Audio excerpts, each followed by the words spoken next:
Kita dikejutkan dengan kematian. Setiap minggu ada kematian-kematian. Dan termasuk yang terbaru, kematian yang membabitkan ramai di kalangan warga Besut dan Setiu. Dan kematian itu ialah perpisahan sementara. Pisah alam saja. Kalau hari ni ibu tu mati, kalau hari ni ayah tu mati, maka dia bertemu dengan anaknya.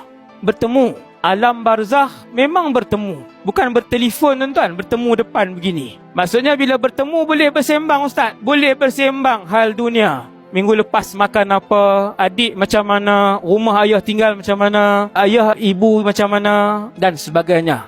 Itulah kematian. Dia hanyalah perpisahan di antara alam ini dengan alam itu.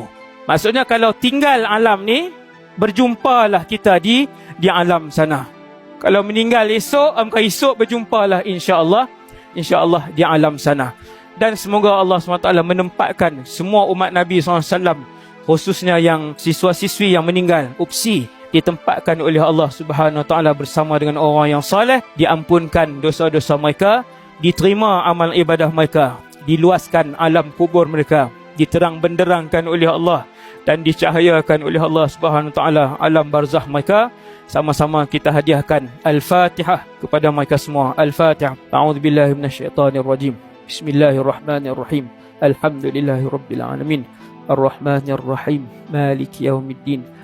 Iyyaka na'budu wa iyyaka nasta'in. Ihdinas siratal mustaqim.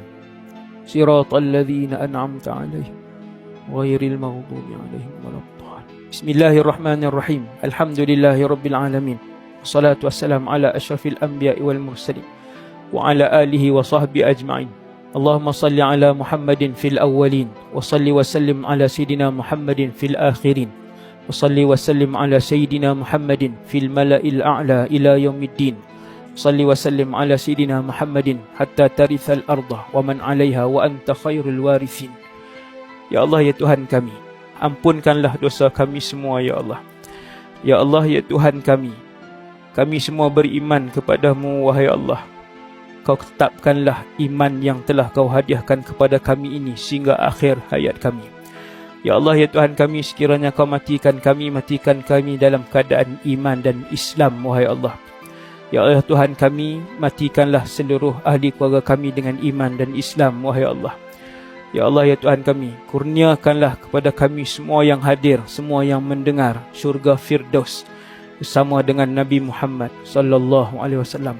Rabbana atina fid dunya hasanah wa fil akhirati hasanah wa qina adzaban nar.